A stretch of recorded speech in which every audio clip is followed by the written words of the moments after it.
Magandang umaga rin po. Ang pamagat po ng ating recital Think Right, Win in Life. Ito po ay makikita sa King James Version. No? 3 John 1:2. Sabi po doon, Beloved, I wish above all things that thou mayest prosper and be in health, even as thy soul prospereth. Yung Tagalog po, minamahal, aking idadalangin na sa lahat ng mga bagay ay guminhawa ka at bumuti ang iyong katawan, na gaya ng pagginhawa ng iyong kaluluwa. Ito ang kahulugan noon. Ito po sa kardya na ito, ang panalangin ni Juan ay ikaw ay guminhawa sa lahat ng bagay at bumuti ang iyong katawan, na gaya ng pagginhawa ng iyong kaluluwa. Kaya dito makikita po natin ang pagginhawa ng buhay at matagumpay na buhay ay konektado sa katayuan ng ating kaluluwa.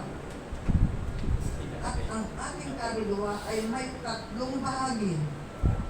Ang ating kaisipan, kalooban, at emosyon. Alam ng Diyos ito, kaya sinugo niya ang kanyang buktong na anak upang tayo'y hanguin sa ating mental na problema. Sa Isaiah 53:5 ay sinabi ang parusa ng tungkol sa ating kapayapaan ay nasa Kanya. At sa pamamagitan ng Kanyang lakay ay nagsigaling tayo at naging buo. Si Jesus ay dumating upang hindi tayo maging buo. Si Jesus ay dumating upang tayo maging buo. Espiritual, kundi pati ang physical at mental. Siya'y dumating upang bigyan tayo ng kapayapaan ng isipan.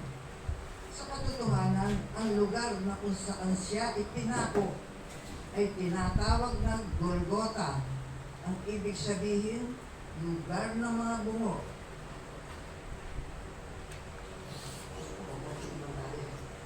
Sa Golgotha, dinisarmahan ni Jesus ang mga pamunuan at ang mga kapangyarihan na siya'y ilagay niya sa hayag na kahihiyan. Ang talatang ito ay maliwanag na ang ating kaaway ay dinisarmahan ng Panginoon Jesus. Ibig sabihin, wala siyang kapangyarihan sa atin. Ang tanging sandata na gagamitin niya sa atin ay pandaraya. Ibig sabihin, ang nag-iisang paraan upang magtagumpay siya sa atin kung ang ating tanggapin at pagbulay-bulayin ang kanyang mga kasinungalingan. Ano ang dapat gawin kung ang ating kalaban ay batuhin tayo ng masasamang kaisipan? Sa 2 Corinthians 10:5 ay sinabi, ginagapi na pagtatagumpayan namin ang lahat ng pagmamataas laban sa kaalaman tungkol sa Diyos at ang binihag ng lahat ng isipan upang matutong sumunod kay Kristo. Ano ang ibig sabihin? Sumunod kay Kristo. Sa Roman 5:19 ay sinabi, sapagkat kung naging makasalanan ang marami dahil sa pagsuway ng isang tao na si Adan po yun. Marami rin ang nagpapawalang sala dahil sa pagsunod ng isang tao kay Jesus. Ang ating pagsunod kay Kristo ay bumaba siya sa kalagitang lupa at mabuhay na walang kasalanan at siya'y napako sa krus para sa iyo at sa akin. Ang kanyang pagsunod sa ibabaw ng krus ay nangangahulugan ng kapatawaran, kalayaan at walang hanggang katwiran. Walang hanggang katwiran at walang hanggang. Ibig sabihin po ng katwiran sa English ay righteousness o matuwid sa harapan ng Diyos. Kaya kung tayo ay magkaroon ng maling pag-iisip, ilagay po natin sa ilalim ang pagsunod kay Kristo at sa kanyang tinapos na gawa sa krus o His finished work on the cross.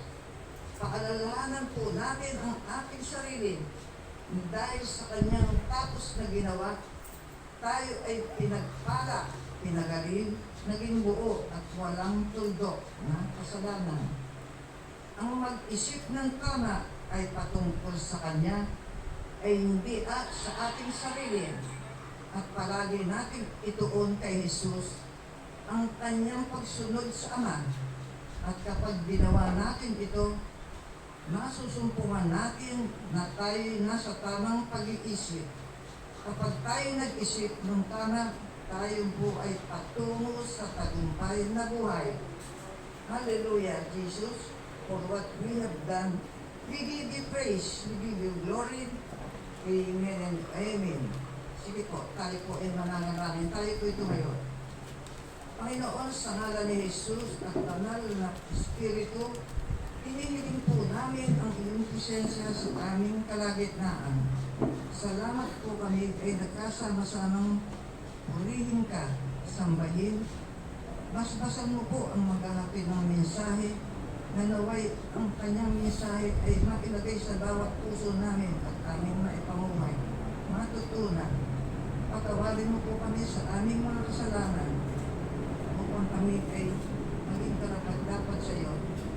In Jesus' name, Amen. Amen. At ngayon po ay manatili po tayo nakatayo at tayo po ay mag-aawitan at tinatawag okay.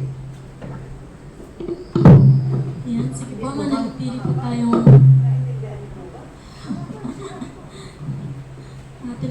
nakatayo. Dahan-dahan lang po. Yan, sa umaga po ito, patuloy po natin awitan ng Panginoon. Bigyan ng papuri at pagsamba.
tayo magsalpo. Tinatawagan na po ang ating speaker ngayong umaga.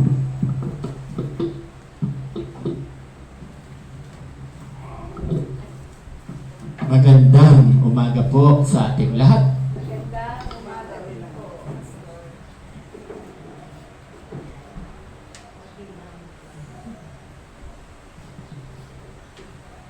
Hello? Okay, walang echo na. Mas maganda kung walang echo.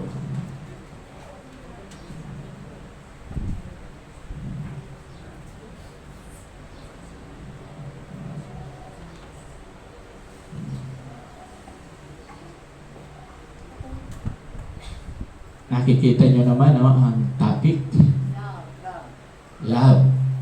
Kasi ang buwan ng February ay pag-ibig, love month.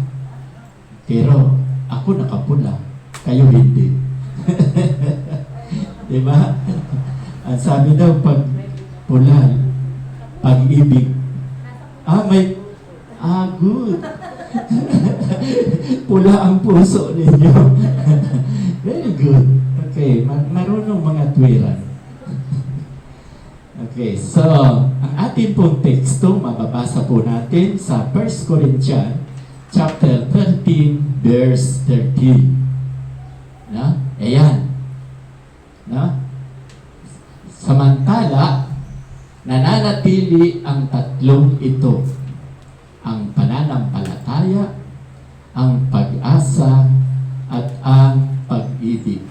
Subalit, ang higit na pinakadakila ay ang pag-ibig. Ito ang pinakadakila. Kalain nyo, tinalo pa yung pananampalataya, tinalo pa yung pag-asa, nasa pag-ibig po talaga. Napakahalaga ng pag-ibig. At alam nyo ba, kaya kayo naririto, maagang-maaga pa, wala pang 9:30, ipinakikita nyo na mahal nyo ang Diyos. No? Kasi, di ba, mahirap nang malate eh. No, halimbawa, nag-rapture na yun. Mahirap nang maiwan. Hindi kawawa naman, hindi masasama. Okay, so napakahalaga po.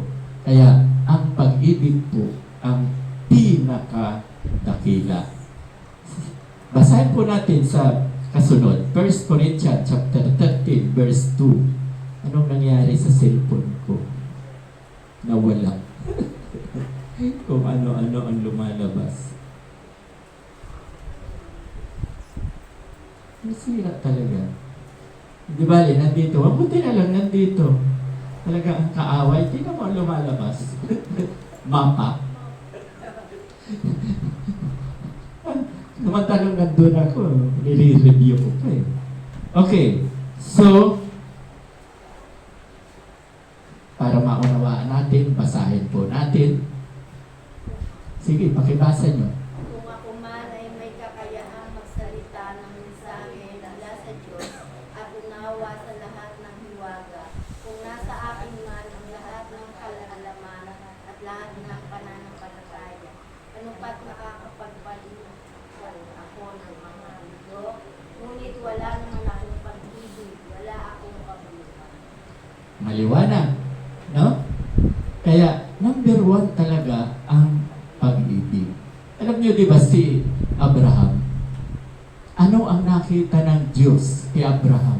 Kasi si Abraham lang ang may pangako. Unang-unang naging righteous o matuwid si Abel. Walang pangako. Pangalawa si Enoch. Pang-pitong henerasyon galing kay Adan. Wala ring pangako. Kasi yung anak niya si Metusela, hindi righteous eh. Si Enoch lang ang righteous. Sumunod pang 10 henerasyon, si Noah, wala ding pangako. Maging si Japhet, hanggang ngayon, basahin nyo, walang sinasabing righteous si Japhet kasi si Japhet ang sumunod kinuwang sa lahi. Ika-11. Sa 3 anak ni Noah, si Japet, Sem, Cam, no? Si Japet ang natala. Kasi yung dalawa nagkasala.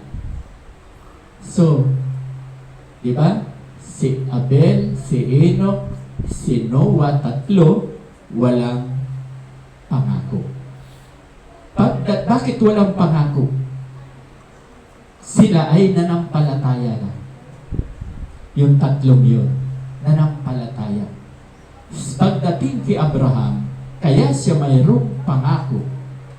Di ba? Kaya may pangako si Abraham dahil nakita ng Diyos yung pag-ibig.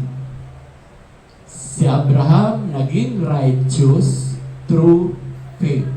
Dahil siya ay nanampalataya sa Ama, kaya siya ay naging righteous.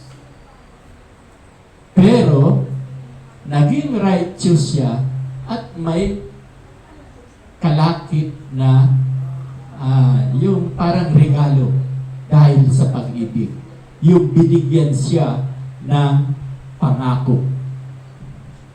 Ano yung pangako? Pagpapalain kita hanggang kaapu-apuhan. Siya lang ang may pangako. Kinuha, wala. Enoch, wala. At magiging kasindami ng bituin at buhangin ang iyong lahi. Pangako yan. At maliligtas ang lahi ni Abraham hanggang kaapu-apuhan.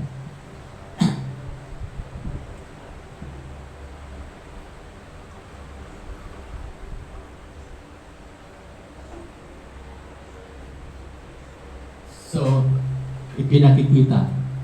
Pwede pakiayos lang. Bakit nagkaganyan yan? So, ito, di ba? Kung ako man ay may kakayahang magsalita ng mensahe mula sa Diyos, sino yan? Katulad ko, may kakayanan. Di ba? Katulad ni Ate Lady, may kakayanan. No? Si Ate Ana, sa March, mayroon pa, nakatupa pa. Nakatupa rin si mag-aral-aral ka na. March, ay salamat. Tamo, wala akong alam sa pagdating sa cellphone. Okay, so, kahit daw magaling magsalita, maraming ganyan. Yung magaling magtalumpati, yung mga celebrity, yung maraming tagahanga kung magsalita. Pero kung wala po palang pag-ibig, baliwala na lang. Walang kabuluhan. Tama? Walang kabuluhan. So, ang napakahalaga, pag-ibig. At tapos, kung nasa akin man ang lahat ng kaalaman at lahat ng pananampalataya, ano pat nakakapagpalipat ako ng bundok. Diba? By faith, maililipat yan eh. Nakakabuhay nga ng patay. Yung pananampalataya. Pero kung wala ka rin daw ng pag-ibig, wala itong kabuluhan. Next, please. Sa 3. At kung ipamigay ko man ang lahat ng aking mga ari-arian at ialay ang aking katawan upang sunugin, ngunit wala naman akong pag-ibig, wala rin akong mapapala. Diba? Ubusin niya na daw natin ang kayamanan, ipamigay natin. Kung wala kang pag-ibig, ang sabi, wala ka rin mapapala. Next. 4. Ang pag-ibig ay matyaga at magandang loob. Hindi mainggitin. Ha? Itong inggit ang sumisira sa tao. Ang kauna-unahang tao na ipinanganak ni Adan, si Cain, na inggit, pinatay si Abel. Di ba? Kaya ang mainggitin, iwasan po natin. No? Ang pag-ibig ay matyaga at magandang loob. Hindi mainggitin, hindi mayabang. Ni mapagmataas man.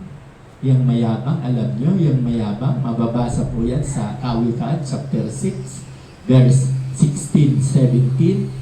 7 bagay na galit ang Diyos. Number one, yung mayabang. Panalo. Napakayabang mo.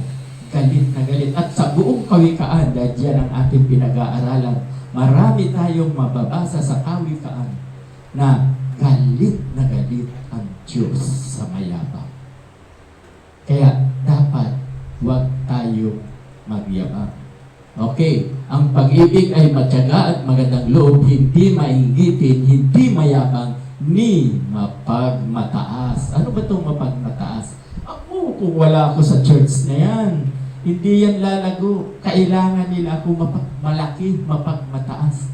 Hindi, maraming ganyan po na, pag wala ako dyan, isa na yan. Meron nang nagsabi niya noon, wala na nga siya ngayon. Naalaala pa na niya. Naalaala pa na niya. Wala na nga siya ngayon. Pero, kumunti, totoo. Pero, naniniwala ako, palalaguin tayo ni Lord. Mayroon pa tayo after nun. No? Mayroon tayong after nun.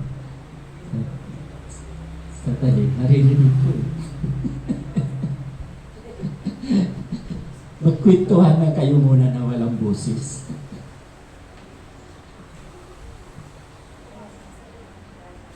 Angel. Mga angel.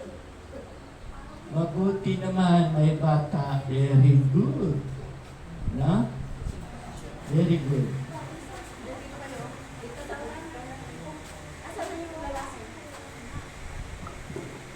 Okay. So, next. Busy. Kala ko busy kayong dalawa. Naririnig, dahan-dahan lang naririnig ko, nadidistract ako.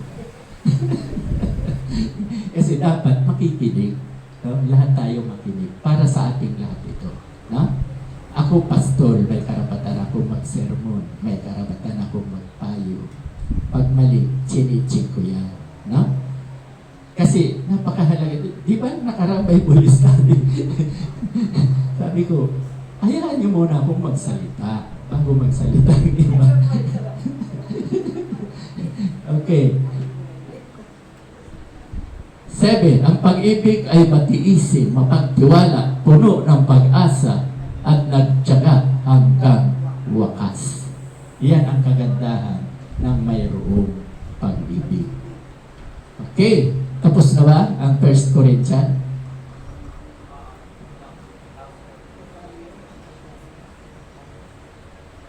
Ano naman yan? Juan. Tapos na nga yung 1 Corinthians. Tapos na. Itong sa Juan, mapabasa po natin. Maganda yan. Chapter 21, 15, 16, 17. No? Si Jesus ay nagtanong, di ba? Simon Pedro, Simon na anak ni Juan, iniibig mo ba ako nang higit sa mga ito? Ano ang sabi? Opo. Wow. Opo, Panginoon. Alam niyong mahal ko kayo.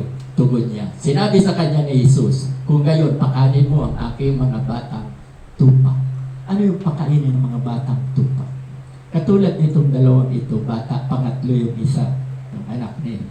Yan ang batang tupa. Ano ang ipapakain sa kanila? Salita ng Diyos. Salita ng Diyos. Hindi tinapay, hindi candy, kung ano-ano pa man. Kasi bata, mahilig sa candy. Okay, next. 16.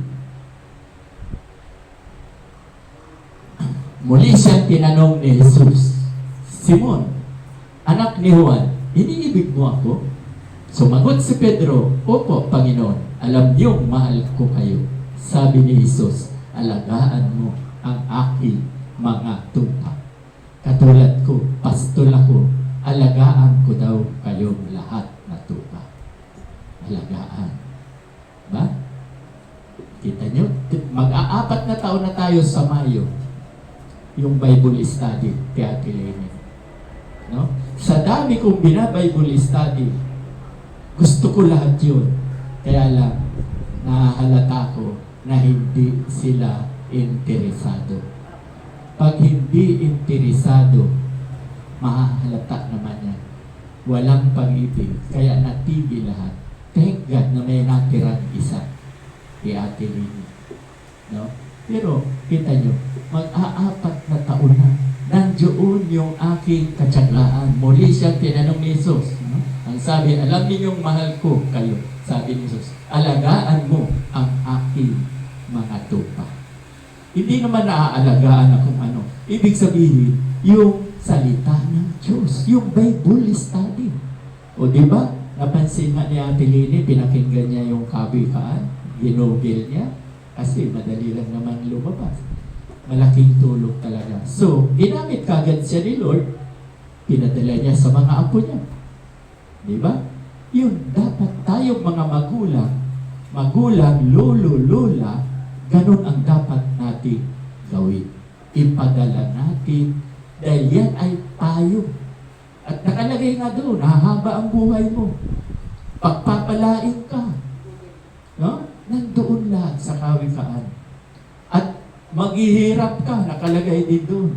Pag binaliwala mo siya, maghihirap ka talaga at mamamatay ka ng maaga. Next, 17. Ito ang pangatlong tanong ni Jesus. Pangatlong ulit na tinanong siya ni Jesus. Simon, anak 17. Pangatlong ulit na tinanong siya ni Jesus. Simon, anak ni Juan, mahal mo ba ako? Nalungkot si Pedro sapagkat tatlong bisis siyang tinanong ng mahal mo ba ako? No? Parang ang kulit, no? Parang hindi naniniwala. Parang hindi siya naniniwala. Bakit? Bakit tatlong ulit siyang tinanong? Dahil alam nga ni Lord na tatlong ulit din siyang itinatwa ni Pedro. Di ba? Nung pinatay si Jesus, ipinako sa cross, nakita siya ng mga kasamahan ka, di ba?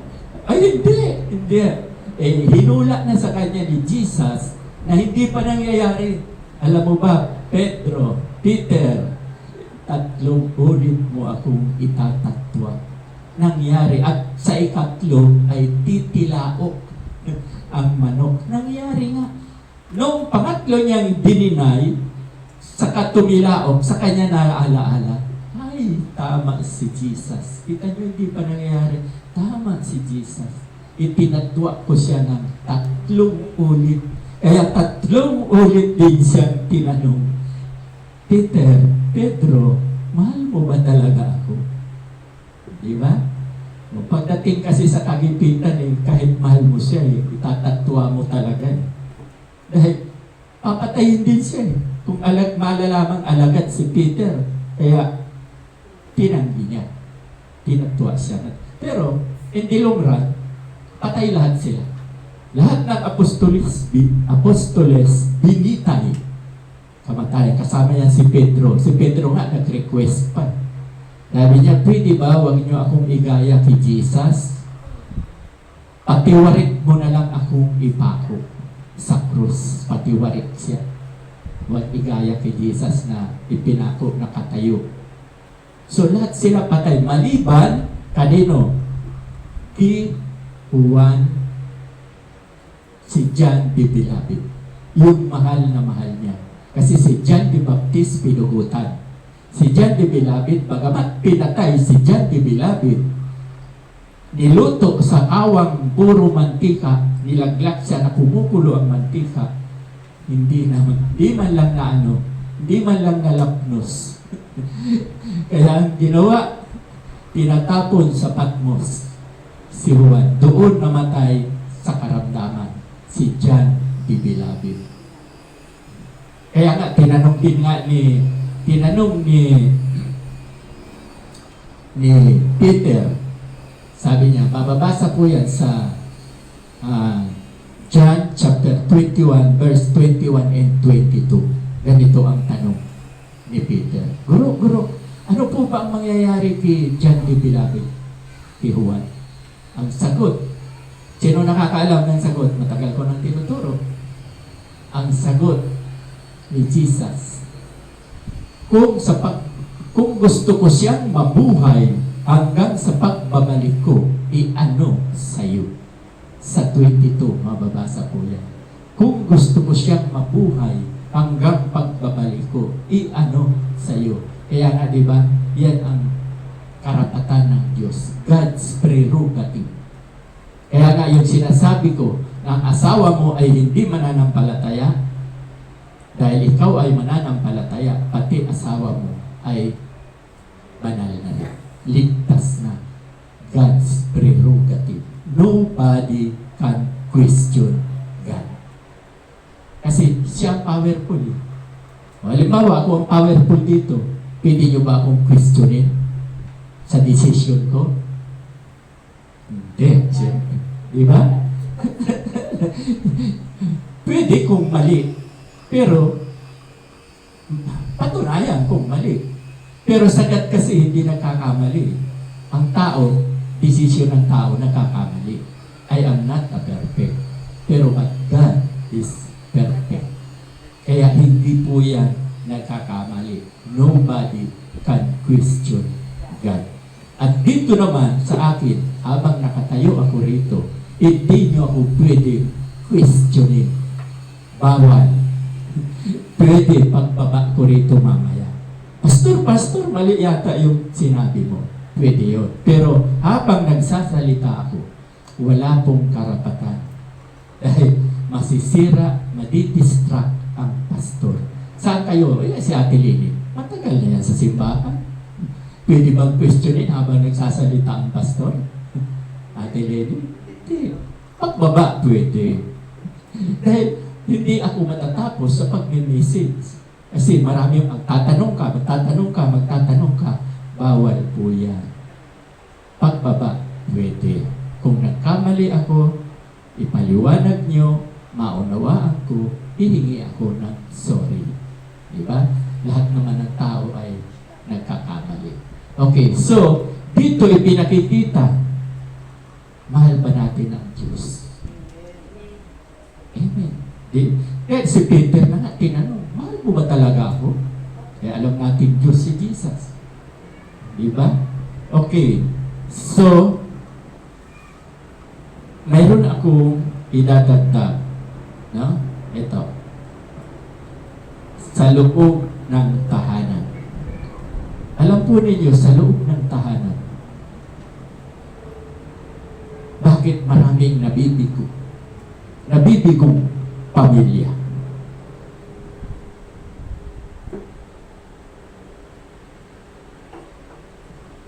Unang-una, lalo na sa panahon ngayon, ang katotohanan.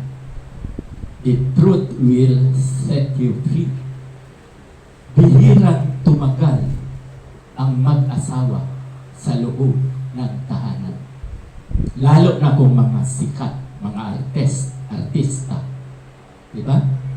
Maraming mga artista nakakakasalang mamaya, divorce na, hiwalay na. Bakit? Bakit nangyayari? Walang pag-ibig. Marami po kasing nagpapakasal ng walang pag-ibig. Unang-una, payo ng mga karamihan, kahit sa pelikula, si Fernando na nanonood ako, kahit sa pelikula, kapag dalawa ang nanliligaw, isang mayaman, isang mahirap, mahirap si Fernando po. Malaman yung karibal niya. At sino nakapanood niya, walang matigas na tinapay sa mainit na kape. Di ba? Ano ang mga payo sa kanya? Kung ako sa'yo, sino ba yung artistang babae? Sino nakakakilala doon? Parang Alice? Basta yung artistang babae. Kung ako sa'yo, piliin ko yung mayaman. Dahil, puri naman, gwapo naman, maraming sasakyan, maraming pera. No? Hindi ka maghihirap. Yun ang payo. Kung kay Fernando ka, puri yan, walang mangyayari sa'yo. Bakit? Kung pinili, mabuti nila ang pinili niya, yung poor, si Fernando. Bakit? Bakit hindi yung maraming pera? Pero ang karamihan ng payo sa kanya, ang may pera. Yan po ang nangyayari. Maraming ikinakasal na walang pag-ibig. Security. Security. Yung dapat wala ka nang hanapin, hindi ka maghihirap. No? Pero ang tama, pag-ibig. Kapag nag-asawa ka na mahal mo talaga siya, mahirap kayo magkalayo. No? Kaya may mga dahilan. Kaya maganda ngayon na nag-aaral tayo ng kawikaan, makikita po natin dyan payo ng ama, payo ng ina sa kanyang anak, at payo ng pastor. Ang payo ng pastor, pag-ibig. Pangalawa, sa loob ng tahanan, no? Sa loob ng tahanan, nawawasak. Naghihiwalay ang mag-asawa, pati mga anak, nagiging magulo, pati mga anak. Bakit? Alam nyo, sa totoo lang, ako poor. Mahirap ako. Ngayon lang kami medyo pinagpapala dahil hindi ka talaga pababayaan ni Lord. Pag-ibig. Pinalaki ko po ang mga anak ko ng pag-ibig. Ang magulang dapat mahalin mo ang katayuan anuman siya. Bigyan ko kayo ng example. Mayroon po akong apo na autistic, parang ganyan, di ba? Iyan po pala ay hindi pwedeng paluin. Bawal na bawal. Kasi, maraming magulang na hindi alam na mayroon palang sakit na autism.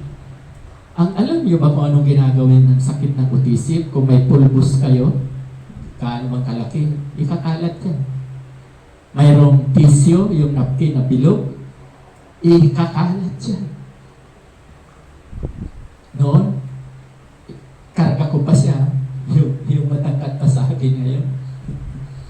Sinuntok ako, ang mata ko, anong tawag doon, traumatic. Pinaopera ko, itong kaliwa, traumatic. Ngayon, siyempre papaluin mo, mali pala. Mabuti na lang. Pinapunta ng therapy, nagpa-therapy siya. At ang pinagsabihan kagad kaming magulang, huwag na huwag po ninyong papaluin. Kasi may sakit. Autism, hindi yan mauunawaan. Ang payo sa amin, mahalin nyo, alagaan nyo. So ganun ang ginawa namin. Minahal namin, hindi namin pinapalo, pakiusapan nyo lang. Maraming maling gagawin. Kausapin mo lang. Gumaling po. At the age 2.5, pinasok namin sa therapy. At the age of 6, gumaling. Tinanggap na sa school. Kasi sa school, pag autism ka o autistic ka, hindi ka tatanggapin. Kaya, nagbigay yung doktor na ito ay malayan na, gumaling na, kaya tinanggap na grade 1. So, pag-ibig. Pagmamahal po. Marami pong magulang na hindi maunawaan itong mga anak. Dapat po natin unawain. Mayroon na akong alam na isang pamilya na ang isang anak nila ay kleptomaniac. Alam niyo ba yun? Kleptomaniac. Malikot ang kamay. Malikot. Nakaw ng nakaw yan. Ang iba, pag nahuli, binubugbog, binugulpi. Ang hindi nila maunawaan, sakit nga yun eh. Dapat pa rin mahalin. Dapat pa rin mahalin. Pag-ibig lang ang solusyon niya para matigil na sa kakukupit sa kananakaw. Kleptomania. So marami kasi talagang sakit ang tao na dapat nating alamin. At kapag may sakit ang tao ng katulad niya, dapat nating aruguin, mahalin. Ipakita natin yung pagmamahal, yung pag-ibig. Gumagaling ang bata. Hindi lang yan ang gumaling. Marami na akong narinig sa radyo, no? Sa television, na gumaling ang bata autistic because of love. Kaya napakahalaga po ng pag-ibig. So, yan po ay sa loob ng tahanan. Kung mayroon pong tahanan, Itong church, tahanan din. Diba? We are big family. Marami tayong pamilya rito na pinag-isa. May pang-umaga, may pang-hapon. Diba ano ang lagi kong sinasabi sa inyo? Dito sa church na to, isa lang ang batas. Ano yon? Amen. Diba? Matagal kong sinasabi yan. Pag-ibig, pagmamahal. Ibig sabihin, nauunawaan ko kayo lahat. No? Napakahalaga po dahil sa pag-ibig. So, di ba? Sino ako para sintahin ko kayo? Uy, ba't ganyan ka kung manamit? Kasi may batas eh. Mayroong ganyang batas. Sa akin, wala. Hindi ko yung... Dahil alam ko eh, may Holy Spirit. Ang Holy Spirit ang kakausap sa kanila. At ano pa, kung siya ay nalaman ko na may ginagawang kasalanan, lumalapit pa sa akin dito. May 3 nang lumapit. Ang membro po ninyo, ganito, ganyan ang ginagawa. Alam nyo, sinong napahiya? Yung 3 lumapit sa akin. Hindi ko nababanggitin kung sino. Dahil ito nga daw yan, ganito nga yan daw yan. Alam nyo kung ano ang sagot ko? Hindi ko po trabaho na baguhin kayo. Lahat kayo rito, hindi ko kaya. Bakit? Trabaho ng Diyos yan. Ginanon ko sila. Dahil ang gusto nila, tatalsikin kayo, paalisin o pagalitan ko kayo, pagsabihan ko kayo. Hindi. Sabi ko, may division of labor kami. Ako, ang trabaho ko, mahalin kayong lahat. Ngayon, kung may problema, halimbawa, yung isa ay magpanggang ngayon, may Diyos-Diyosan pa. Mayroong ganyan. May lumapit nga sa akin noon na, ano pang gagawin natin dito sa, meron siyang Diyos-Diyosan. Isang membro natin dito na wala na ngayon. Sabi ko, ay, hindi kita mapapayuhan na alisin mo yan. Hindi ko trabaho yan. Trabaho yan ng Holy Spirit. Ang kausapin mo, Holy Spirit, hindi ako. Kasi pag, halimbawa, yung asawa niya, gusto niya yun, yung rebulto. Tapos yung mga anak niya, gusto yung rebulto. Iinutusan ko na itapon niya. Ang dami magagalit sa akin. Isa lang ang natuwa. Yung 4, 3 anak at isang asawa. Dami magagalit. May division of labor kami. Saka, ganito nga yan eh. So, lumapit sa akin, siya ang napahiya, hindi na bumalik. Kasi siya ang napahiya eh. Kasi, di ba lagi kong sinasabi sa inyo, kahit sarili nyo, hindi nyo kayang baguhin. Taas nga kamay, yung kaya mong baguhin ang sarili nyo. Hindi natin kaya, ako rin. Kaya nga di ba, ang patuto ko, God, salamat, binago ako ni Lord. Kaya ang babago sa inyo, Holy Spirit, si Lord. Ako, ang alakad ko rito, nauunawaan ko kayong lahat, mahal ko kayong lahat, pag-ibig. Kaya dito, di ba sabi ko, walang batas. Ano lang ang batas ko rito? Sinong nakakatanda? Bawal ang mamatay. Nakalimutan nyo na yan. Maliban pag ginusto nyo na. Ginusto nyo na. Kasi, di ba? What is your belief, it will happen to you. Kung ano yung paniniwala mo, mangyayari sa iyo. Naramdaman natin yun eh. Ginusto niya na. Nahihirapan na siya eh. Di ba? Ramdam ko na rin yun. Kaya nga, si Ate Ana nakakaalam.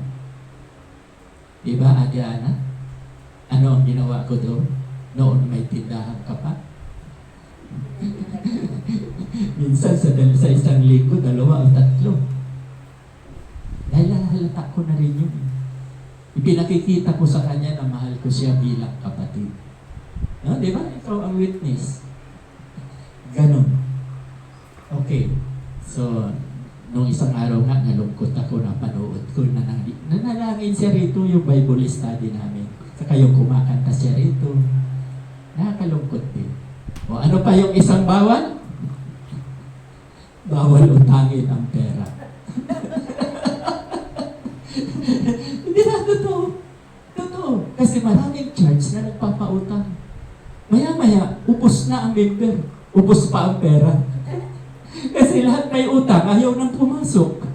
Ayaw na magsimba. Hindi makabayad. Di ba? Tama naman, di ba? Kaya, bawal mamatay, bawal pumuta. Yun lang. Ganun lang kasimple. Lahat open na. Okay. Yung magandang sasabihin ko, inagaw kagad ng kaaway. Yung kasunod. Okay. So, sa church, dapat pag-ibig. Magkaisa tayo rito. So, sa bansang Pilipinas, ito po ang nararapat. May napapansin ba kayo pamunuan simula sa Pangulo, Pangalawang Pangulo, Senador, Congressman, mga mambabatas? May napapansin ba kayo sa kasalukuyan? Ano ba napapansin nyo? Dapat alam natin, ha? Ako napapansin ko. Ha? Amen. Puro bangayan. Pangulo, Pangalawa. Ha? Oras ng meeting ko, Yan, totoo yan. Sa ibang bansa, ganun din. Walang pag-ibig. Kaya walang pagkakaisa. Siraan ang siraan.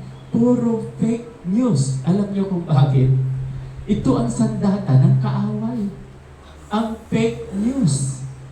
Kasi marami nang nagtagumpay sa fake news. Marami na po.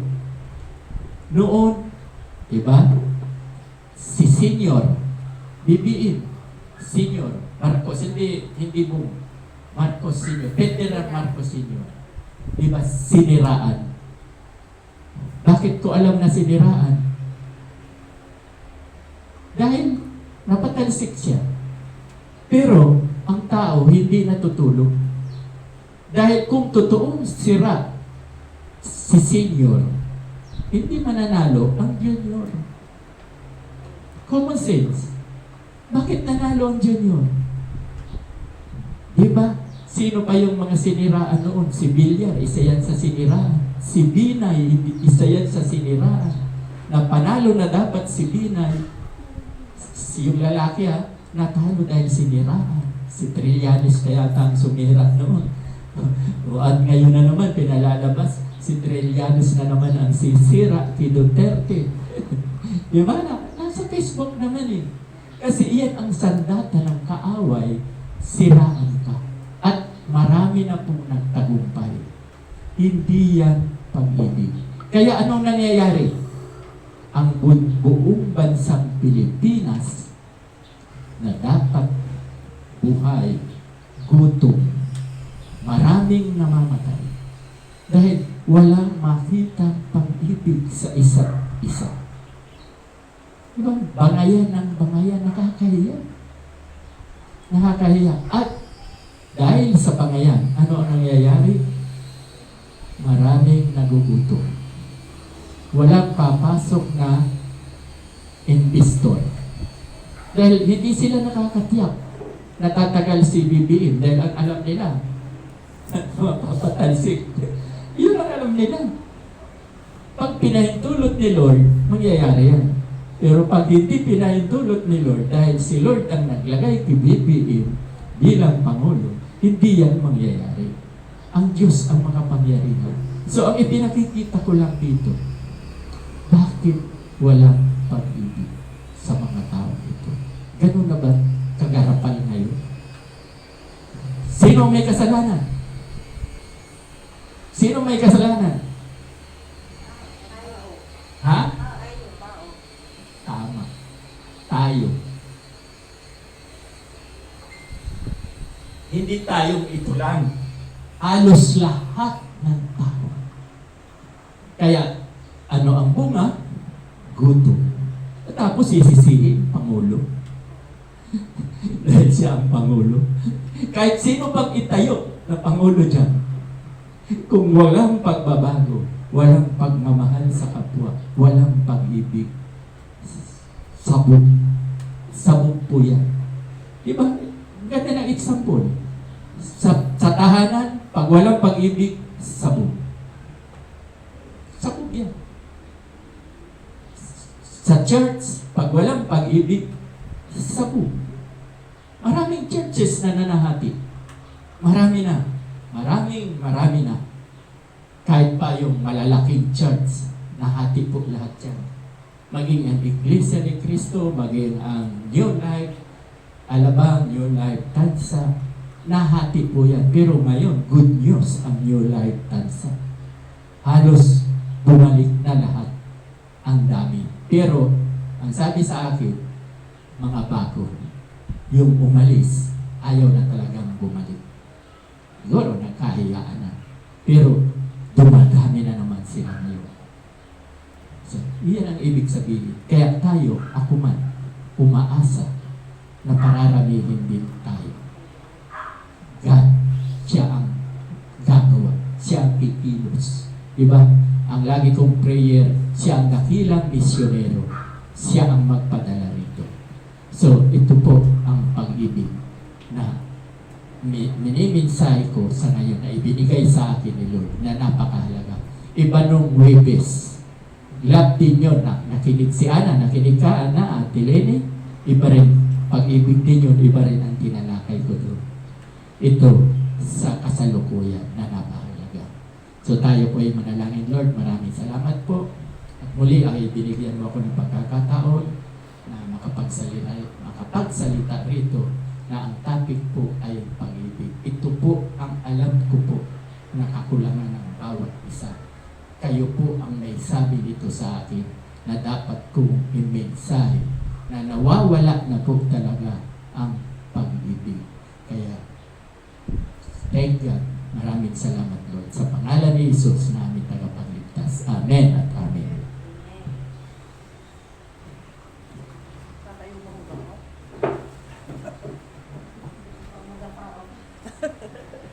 Tatayo pa ako.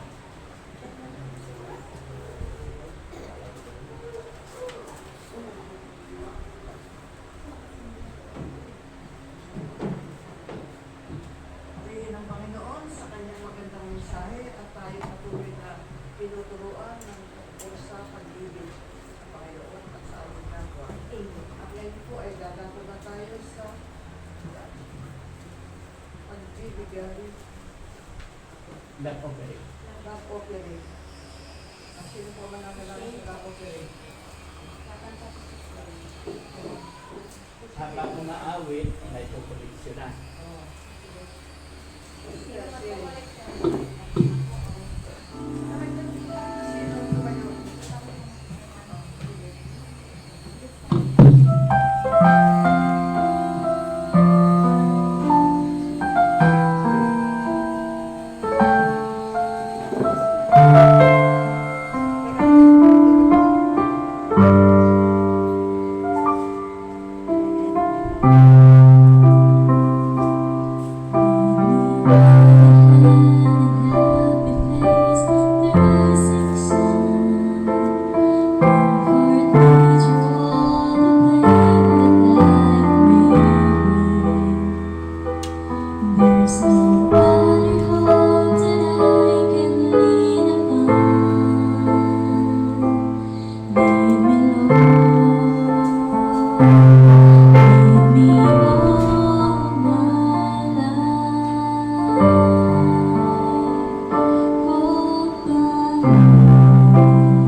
pagkakaloob mo po sa amin sa araw-araw, Panginoon, at sa kalakasan po ng aming katawan, Panginoon. Maraming salamat po. At ngayon po, Panginoon, tinataas ko po sa inyo na pagpalain niyo po ang lahat ng kamay na naghandog sa iyo.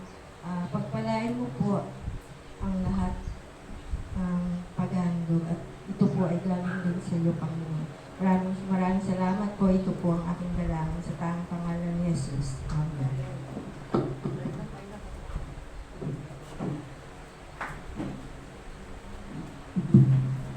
Pagpaglaita po, sa Miyerkules po ang ating Bible study sa tahanan ni Ate Lenny. Yan ang flexible. Pwedeng Friday, pwedeng Wednesday. Okay, so tayo po ay manalangin.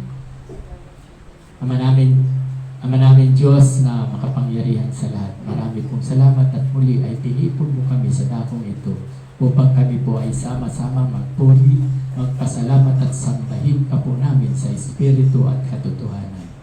At inaanyayahan ko po, nakatayo na pala. Okay, so Lord, hinihingi ko po ang iyong basbas sa umagang ito, ang masaganang awa ng Diyos Ama at ang walang sawang pag-ibig ng Diyos Anak at ang kaaliwan ng Diwang Banal ang sumaamin nawa mula ngayon at magpakailan-kailan pa man. Amen at amen. Magandang umaga po sa ating lahat.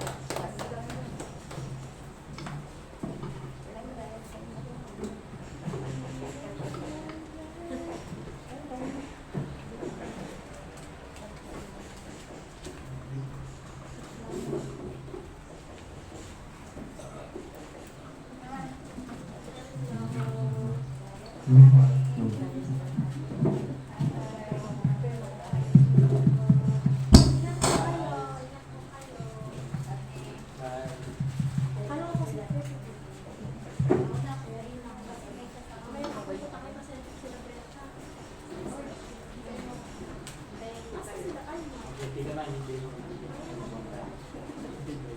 May baon pa. Basta. Ano na? Pastor, nag-uusapan kami ni nagdadal na Dilim na dilim ko eh. about po sa Bible, kay ano kayo nawawa. Pwede mag-pinpoint na sa hindi ko dilim.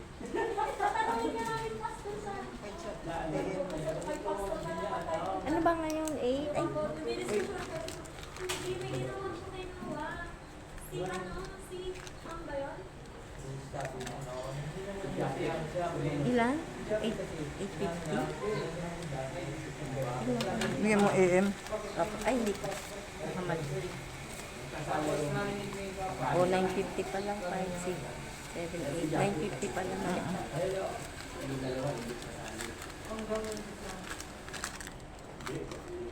Pinigay ko nga sa'yo.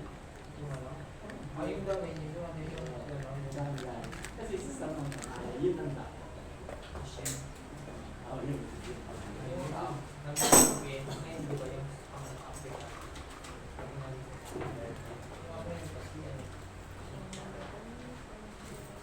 Yun. Ang hindi ang pinapagod kung ano ginawa nila. Pag-isip ko. Okay po, pag-isip ko. Nandiyan na ba ang tricycle? Pag-isip ko, nalaman niya yung ginawa sa kanya. Thank you. Anak na. Kasi na. Tapos sinumpa niya. So ano yung ginawa ng pang? Eh di ba ang nakalagay naman na doon?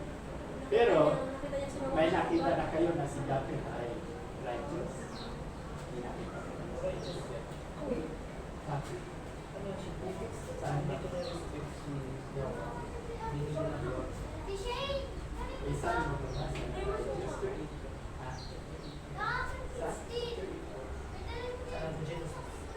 Sige, try mo.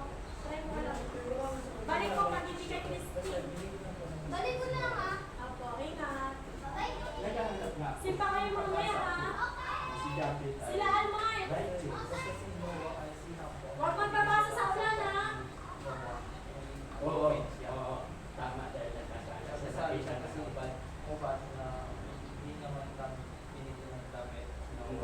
Yun lang yun. Akala ko may ginawa siya. Pero yung parang inano niya.